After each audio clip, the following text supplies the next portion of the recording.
सुनो सबकी करो मन की। फूलपुर गांव में सुखराम नाम का व्यापारी रहता था। धनीराम उसका इकलौता बेटा था। सुखराम ने धनीराम को पहली बार अनाज मंडी भेजा और पिता ने चलते समय समझाया कि बेटा, व्यापार में दो पैसे का लाभ भी होता है और इसलिए भाव ताव करके अनाज खरीदना, समझदार आदमी की सलाह सुनना, पर करना अपनी समझ से। दिन डूबने पर घर आ जाना।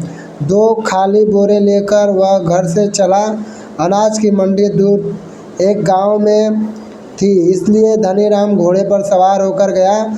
कई घंटे भर में मंडी पहुंच गया। अनाज की कई दुकानें देखी, एक जगह सौदा पट गया। उसने 1 बोरा गेहूं तुलवा लिया, फिर बाजार की सैर की और धीरे धीरे दोपहर हो गई।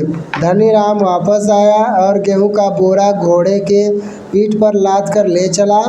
बोरा लदा होने से घोड़े की पीठ पर बैठने के लिए जगह नहीं बची, इसलिए वह पैदल चलने लगा। रास्ते में मिल गया एक बुझक्कड़। वह सिर पर लाल पगड़ी बांधे अपने शिष्यों के साथ एक पेड़ के नीचे धुनी रमाए बैठे थे। धनीराम को देखकर वे हंसने लगे। धनीराम को गुस्सा आ गया। उसने कहा, तुम लोग मुझे देखकर क्यों हंस रहे हो? क्योंकि तुम मूर्ख हो? एक शिष्य ने कहा, मैं मूर्ख हूँ?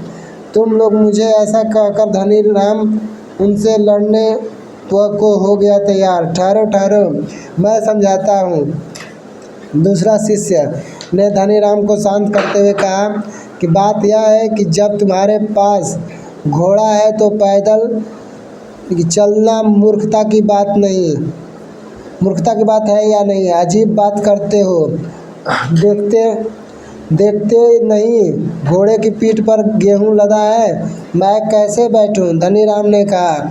हाँ, यह हुई ना बात? शिष्य ने कहा। मैं कैसे बैठूं का जवाब देकर हमारे उस्ताद लाल बुझक्कड़ आओ, उनसे पूछते हैं। अब वे लाल बुझक्कड़ के पास आए, उन्हें धनीराम को समस्या बताई। लाल बुझक्कड़ सुनकर पहले तो गंभीर हो गए और फिर मुस्कुराने लगे।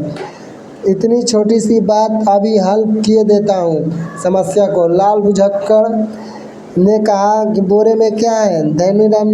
गेहूँ। धनीराम ने कहा, गेहूँ जितने वजन के पत्थर दूसरे बोरे में भरो, फिर दोनों बोरे घोड़े के दोनों ओर लटका दो, वजन बराबर हो जाएगा। घोड़े की पीठ भी खाली हो जाएगी और तुम बैठकर जा सकोगे। यह हुई ना अकल की बात? शिष्यों ने एक स्वर में कहा। धनीराम ने सोचा, यह समझदार आदमी है, इसकी बात माननी चाहिए। उधार लाल बुझक्कड़ आगे बढ़ गए। धनीराम ने एक बोरे में पत्थर भरे और उससे एक और लटकाकर गेहूं का बोरे दूसरी तरफ कर दिया। उनके मन में विचार आया कि दिन डूबने से पहले घर पहुंचना है, तो पैदल चलना तो मूर्खता है। वह घोड़े की पीठ पर बैठ गया। उसके बैठते ही घोड़ा गिर पड़ा। आसपास के लोग मदद के लिए दौड़ पड़े। धनीराम के हाथ पैर छिल गए। उन्होंने बड़ी मुश्किल से घोड़े और धनीराम को उठाया। बोरे में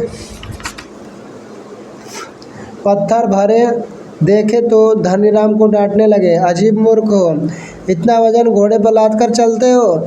बेचारा जानवर भी जरा भी दया नहीं आई।